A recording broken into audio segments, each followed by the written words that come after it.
जीवनमा सबै कुरा बिर्सिए पनि कसैले लगाएको गुण कदापि नभुल्नुहोस्। कसैले तपाईँमाथि गरेको विश्वास, कसैले तपाईँमाथि गरेको भरोसा, कसैले तपाईँमाथि गरेको त्याग, तपाईँमाथि गरेको समर्पण जीवनमा भुल्नु हुँदैन। हेर्नुहोस्, गुण भन्ने कुरा जीवनभरि कसैले कसैलाई लगाइरहन सक्दैन।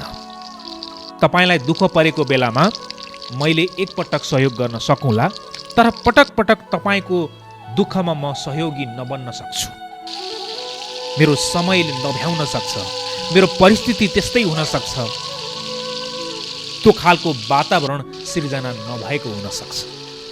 तर अधिकांश मानिसको चाहिँ स्वभाव र सोच के हुन्छ भने मलाई उसले सहयोग गरिरहनु पर्छ, मलाई उसले किन सहयोग नगरे, हिजो त मलाई यस्तो राम्रो गर्थ्यो आज किन नगरे, हिजो मेरो लागि ध्यान दिने मान्छेले आज किन परपर भएको, अरे यार ऊ त पुरै चेन्ज भएछ। यो खालको स्वभाव र सोच भएका मानिसहरू तपाईँ हाम्रो वरपर प्रशस्तै हुन्छन्। मैले सुरुमा पनि भने जीवनमा सधैँ सधैँ गुण लगाइरहन सहयोग गरिरहन सक्दैन। एकपटक सक्ला, दुई पटक सक्ला, तर सधैँ कसैको लागि समर्पित भइरहन सक्दैन। त्यो कुरालाई तपाईँ हामीले बुझ्नुपर्छ। तर हामीमा के छ, हिजो गरेको थियो आज गरेन, हिजो त्यति राम्रो साथीले आज परेको बेलामा मलाई हेल्प गरेन। हामी यो बुझ्ने कोसिस गरिराखेका हुँदैनौँ कि त्यो साथीको जीवनमा आज कस्तो घटना घटिराखेको छ। हिजो म दुःखमा भएको बेलामा उसले सहयोग गर्दै गर्दा उसको जीवन कस्तो थियो र आज फेरि मेरो जीवनमा दुःख आइराख्दाखेरि चाहिँ वास्तवमा उसको जीवनमा कस्तो घटनाहरू घटिराखेको छ। हामीलाई आफ्नै पीड ठुलो लाग्छ, आफ्नै समस्या ठुलो लाग्छ, आफ्नै वेदना ठुलो हुन्छ, हामीलाई आफ्नै घाउले हामीलाई बढी पोल्छ। हामी अरूको घाउको, अरूको चोटको, अरूको पीडाको, अरूको सङ्घर्षको हामीलाई मतलबै हुँदैन, हामीलाई चासै हुँदैन। हामीलाई आफ्नै समस्या ठुलो लाग्छ। ओहो मलाई जस्तो, मैले गरे जस्तो दुःख, मेरो जस्तो जीवनमा सङ्घर्ष, मैले जुन खालको सङ्घर्ष गरिराखेको छु, जुन यात्रा तय गरिराखेको छु, यस्तो यात्रा त कसको होला र, हाय हाय कति गाह्रो छ जीवन, हे भगवान् भने जस्तो लाग्छ क्या। किन लाग्छ भने हरेक मान्छेलाई आफ्नो समस्या, आफ्नो सङ्घर्ष, आफ्नो कथा व्यथा नै सबैभन्दा दर्दनाक लाग्छ। हेर्नुहोस्, बडो डरलाग्दो लाग्छ, सहनै नसकिने जस्तो लाग्छ। तर हामीले अरूको जीवनलाई त्यसरी महसुस गरेका हुँदैनौँ, अरूको जीवनलाई त्यसरी हामीले मूल्याङ्कन गर्न सकिराखेका हुँदैनौँ कि आज मेरो जीवनमा यो खालको सङ्घर्ष मैले गरिराखेको छु, यो खालको दुःख गरिराखेको छु, यो खालको समस्याबाट म गुज्रिरहेको छु भने मेरा साथीहरूको पनि, मेरा आफन्तहरूको पनि यो खालको समस्याहरू उनीहरूको जीवनमा होला भनेर हामीले जान्ने बुझ्ने प्रयास नै गरिराखेका हुँदैनौँ। हामी आफ्नै वरिपरि, आफ्नै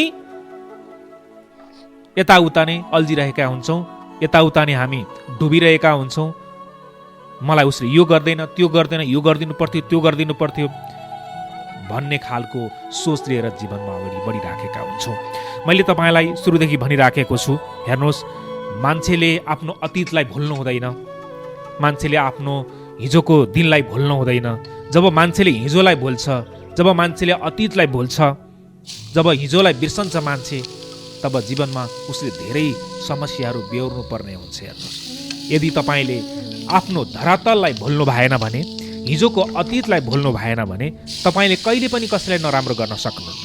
तपाईँले हिजो आफ्नो जागिरे जीवनमा, हिजो तपाईँको असफलता पाइराखेको समयको जीवनमा तपाईँले फर्केर हेर्नुभयो भने अब तपाईँ सफल भइसके पछाडि ती असफल व्यक्तिहरूलाई तपाईँले कहिले पनि हेला गर्न सक्नुहुन्न, नराम्रो शब्द बोल्न सक्नुहुन्न, उनीहरूलाई हे दृष्टिकोणले हेर्न सक्नुहुन्न। तपाईँको मनले नै दिँदैन। तपाईँको मनले के भन्छ भने हिजो मेरो जीवनमा पनि यस्ता यस्ता कुराहरू थिए होइन, त्यस्ता कुराहरूबाट म पार हुँदै हुँदै हुँदै हुँदै यो ठाउँमा आएको छु र आज जो सङ्घर्ष गर्दैछन् जीवनमा, जो जीवनमा केही प्राप्त गर्नको लागि लडिरहेका छन्, ती व्यक्तिलाई मैले पुस गर्नुपर्छ, मैले उनीहरूलाई मोटिभेट गर्नुपर्छ भन्ने लाग्छ। तर हामी अधिकांशको सोच चाहिँ कस्तो हुन्छ भने हिजो मलाई सहयोग गर्यो आज गरेन। अब तपाईँको आजको वर्तमानमा नगरेको एउटा सहयोगको कारण हिजोको 20औं सहयोगहरूलाई बिर्सिदिन्छ मान्छे। आजको एउटा नराम्रो व्यवहारलाई सम्झेर मान्छेले हिजो गरेको 100औं राम्रो व्यवहारलाई भुलिदिन्छ मान्छे, किनभने ऊ मान्छे स्वार्थी भइसक्यो। उसलाई आजको दिनमा उसले खोजे अनुसार रोजे अनुसार जीवन हुनुपर्छ भन्ने उसले सोच्छ। म जस्तो छु, म जुन बाटोमा हिँडेको छु, म जे कुरामा खुसी भइराखेको छु, वरपर हुने मानिस पनि त्यही कुरामा खुसी हुनुपर्छ भनेर सोचिदिन्छ मान्छे। बडो अचम्मको चिज छ यो मान्छे, बडो अचम्मको जात छ यो मान्छे। मान्छेलाई बुझ्न बडो कठिन छ, बडो गाह्रो छ आदरणीय मन। तपाईँले यो कुरा बुझिराख्नु भएको होला। त्यस कारणले समय परिस्थिति अवस्था अनुसार कसैले तपाईँलाई अहिलेको समयमा सहयोग गर्न सकेन, तपाईँको हितमा हुने काम गर्न सकेन, होइन, तपाईँ सँगसँगै यात्रा गर्न सकेन, तपाईँको सङ्घर्षमा साथ दिन सकेन भनेर हिजो साथ दिने व्यक्तिहरू, जसले तपाईँका लागि सब थोक त्यागेर तपाईँमाथि समर्पित हुने व्यक्तिहरूलाई नराम्रो अपशब्द नबोल्नुहोस्, गाली नगर्नुहोस्, उनीहरूको अहितमा हुने कुरा नगर्नुहोस्, उनीहरूको विषयमा दोस्रो व्यक्तिसँग कुरा काट्ने काम पनि नगर्नुहोस्। यो सोच्नुहोस् कि हिजो सकेको बेला उसले मलाई सहयोग गर्यो, कतै आज बिचरा ऊ पनि केही सङ्घर्षमा छ कि, कतै ऊ पनि जीवनमा कुनै समस्यासँग जुझ्दै र लड्दैछ कि भन्ने कुरा बुझ्न सकियो भने सम्बन्ध सुमधुर हुन सक्दछ है। मैले सुरुमा पनि भने, फेरि पनि भन्छु, पटक पटक भन्छु, कुनै पनि मान्छेले कसैलाई बारम्बार गुण लगाउन सक्दैन। लगाएको गुणलाई सम्झिँदै सम्बन्धलाई मिठो बनाउने हो। म तपाईँ सँगसँगै छु। आज मैले सम्बन्धको कुरा गरेँ, गुणको कुरा गरेँ। तपाईँलाई कस्तो लाग्यो? यदि यो भिडियोले तपाईँको मनलाई कतै न कतै छोयो भने लाइक गर्नुहोस्, कमेन्ट गर्नुहोस्, मनमा लागेको कुरा लेख्नुहोस् र अब कस्तो भिडियो हेर्न चाहनुहुन्छ त्यो पनि खुल्ला हृदयबाट भन्नुहोस्। मलाई यति धेरै माया गरिदिनु भएको छ, म मनदेखि नै तपाईँलाई आभार प्रकट गर्न चाहन्छु। क्यामेरामा सन्दीप इटनीलाई धन्यवाद दिँदै आजको श्रृङ्खलाबाट म तपाईँको आफ्नै साथी मनोज धमला यो श्रृङ्खलाबाट ओझेल पर्ने अनुमति माग्छु।